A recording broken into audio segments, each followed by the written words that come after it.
walking with my snake and the dogs. I can always tell when Shara, the snake, the royal python, wants to go for a walk because she's very quiet around my neck. When she doesn't want to go, she doesn't settle. I was talking to someone the other day about surrender and silent meditation and control.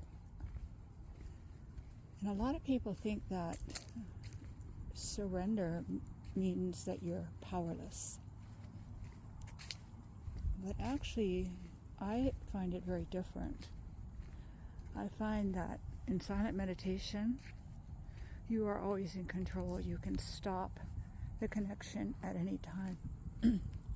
Surrender is the connection, where you surrender to an energy, a vibe that is much bigger than your left brain. There's no words to explain what's going on. You don't get to understand what you're being taught. It's revealed to you later. And that, to me, is the cultivation that I try to teach other people. And I do that by raising their energy level, that they have in them already, their potential, that eventually they'll be able to reach by themselves. It's not like I'm doing magic to them. It's just showing them what they can achieve on their own. So when we talk about being centered, if you don't have a center, you cannot get centered. And the only way I know to be centered is to be able to sit in silence with yourself. And the reason people find that so hard is if they haven't done healing work, if they're not lined up with themselves internally. When they go quiet, the first thing that comes up is clearing and cleansing and healing. And it's yuck. It doesn't feel good. And people go, oh, I can't meditate, or I hate it and I feel bad. But it's kind of like saying, I'm going to go home to feel safe, and you go home and you're a hoarder. And yeah, if you're a real dysfunctional hoarder, that's where you're going to feel safe. In fact, then you won't leave your home. But if you're trying to go home to your physical home and it's a mess, you're not going to find any comfort or safety there either. So when we do silent meditation, you are always in control to say no, to stop whatever's going on.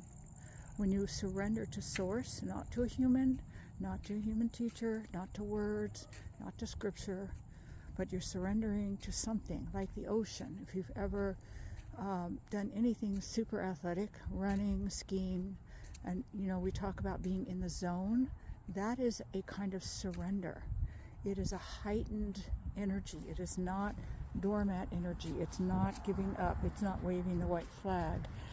Probably surrender isn't the best word for Westerners who pride themselves on, yang energy and not giving up or giving in.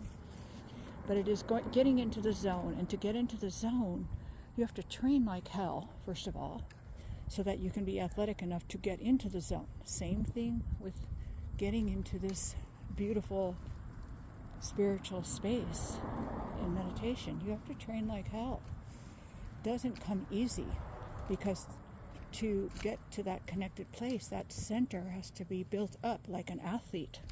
And we build that up through doing something. Meditation. Maybe Tai Chi, maybe Qigong. Once you know it well enough that you're not spending half your energy focusing on the lesson and on doing the moves correctly. That can also be a way to start building it up. So when you're really strong inside and you kind of let go into the zone, you're not letting go into a mush. You're letting go into a finely tuned, well-regulated, come here, Hoshi, centeredness. And in athleticism, we know this, like a beginner can't really get into the zone. You get into the zone when you have a lot of practice and the sport, the activity kind of takes you over, but you're trained enough. Come on, Hoshi.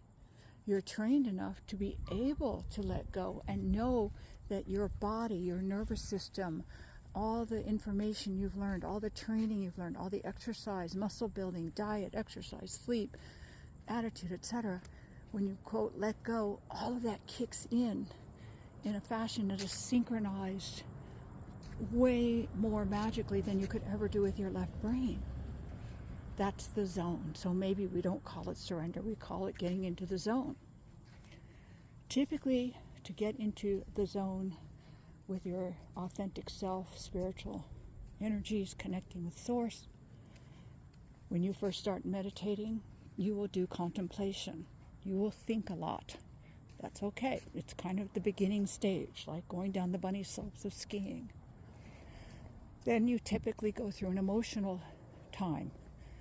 And it isn't all love bunnies and butterflies. There's a lot of darkness.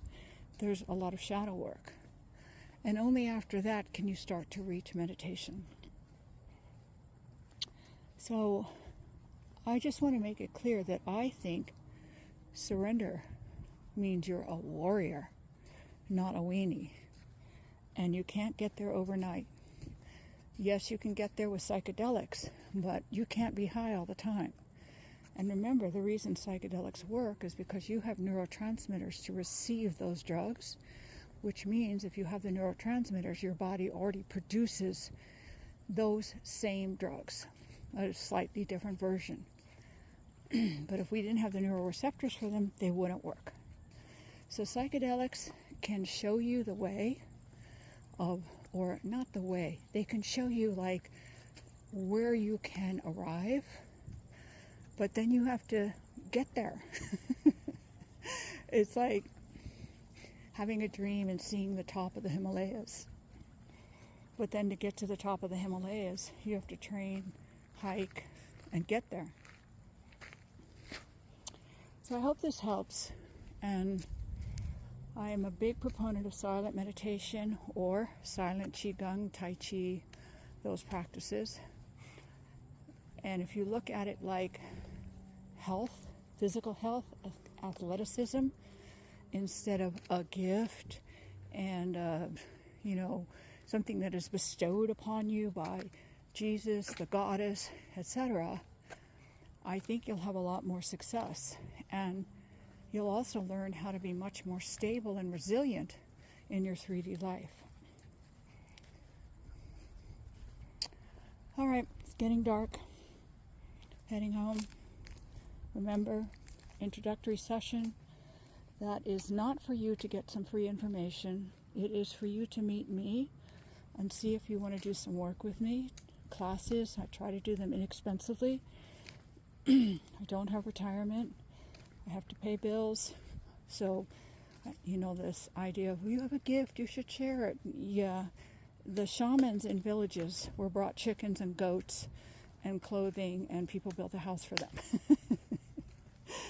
They were supported financially, materialistically in their villages. So if you have an introductory session with me, you might want to ask me some questions about style, about how I work, what I do, what you can expect. But some people call up like they're going to get a free reading, and that's just not going to happen.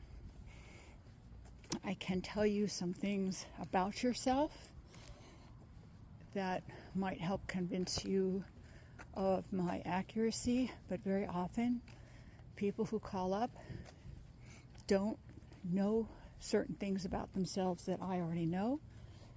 So I can't really talk about it because they don't want to talk about it themselves yet either.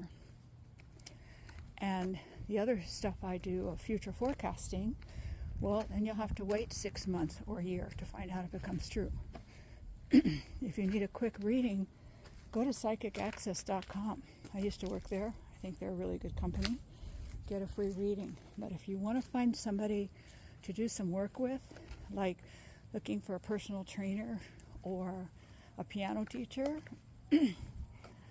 that's how you should come into that session. I hope that helps. And you can also come into a group. It's $45 for a single session.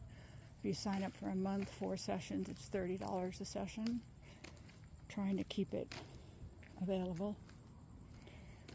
Okay, more later.